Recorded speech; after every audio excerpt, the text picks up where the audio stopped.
I joined the Air Force in 1951 as a result of receiving a postcard in the mail from the U.S. Army. And as I loved aircraft, aviation, I decided to go down and enlist in the U.S. Air Force. And that took precedence over being drafted in the Army. I did so, and in 1951 I went to basic training. Sampson Naval Base was taken over, that's upstate New York, was taken over by the U.S. Air Force. So I had my basic training at Sampson.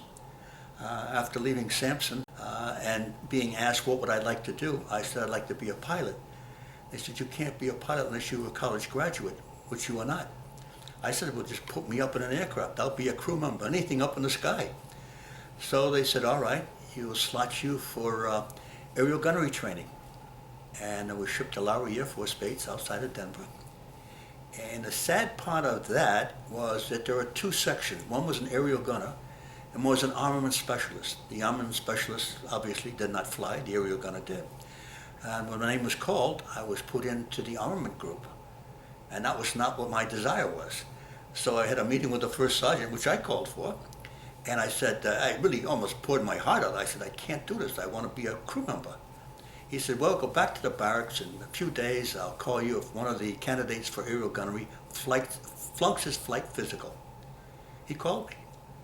And I went back, and that's how I started my training as an aerial gunner. Lowry Air Force Base, 36 weeks of gunnery training. You almost built the system at times. It was a General Electric created program, all computerized, and it led the guns and tracked, depending on the speed of the oncoming aircraft. It could be a P-51 or it could be a MiG-15 in our case. That the turret actually tracked in front of, much like shooting a clay pigeon at a range. You just aim at a point in front of it. So after that, I was sent to Randolph Air Force Base in Texas and had more training there, more in-flight training. And one of the funny parts about that is that we were sent down to Davis-Monthan Air Force Base in Arizona, where we had the stationary gunnery systems mounted on pedestals. And the instructors would fly a drone by, and you were supposed to shoot at that drone. We did, but unbeknownst to us, they had programmed it so the guns would not hit the target. We decided we're going to use the old Kentucky windage. We're going to do it manually, and we're going to lead it off. And we shot down a few, and they said, that's enough, guys, no more. From there, we went to Forbes Air Force Base, Topeka, Kansas. We were crewed up there. And subsequently, we were transferred by MATS. We went to Hawaii. We went to Wake Island, Kwajalein, and then we landed at Tachikawa Air Force Base in Japan, where another military transport took us from there to Yokata Air Force Base north of Tokyo. There we flew our missions, flying night missions, with Sharan type of bombing, navigation type of bombing. I flew 25 combat missions out of Yokata, average mission 9 to 10 hours. I would not go back in the tail until probably about halfway into after the Sea of Japan, you coast into Korea. I'd go back then and open my little door and pull down a seat in back of me, which was on a rail, and that was my seat. And I'd get my system all armed and ready to go. And we had a test fire. We're going over to Sea of Japan, make sure the guns were operating properly. And then we'd go up to altitude, maybe 22 to 25,000, and coast into Korea to our target.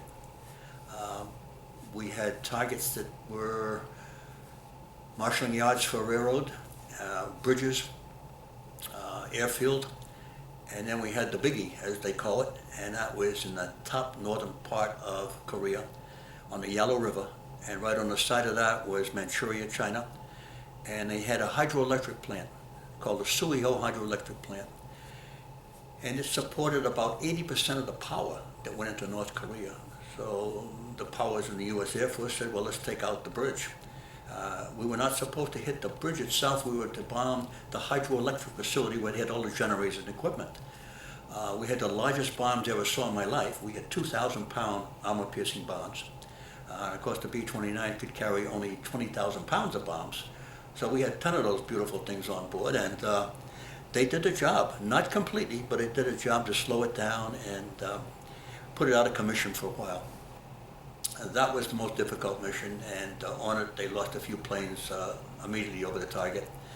Anti-aircraft was fierce. I mean, fierce. They had searchlights and anti-aircraft guns that were controlled by Russians, and they had the most sophisticated weapons. No matter how high you were flying, the searchlights would pick you up. And as I said, I could look down at my watch in the tail at night and tell time. And the sky was just a brilliant white light. All the planes picked up flak. We picked up some flak, but fortunately it did not impede our progress. It picked it up in the wing, returned to base, and shortly thereafter I said that was enough. I had my 25 missions in. That was the biggie that I flew. Enjoyed all of the missions.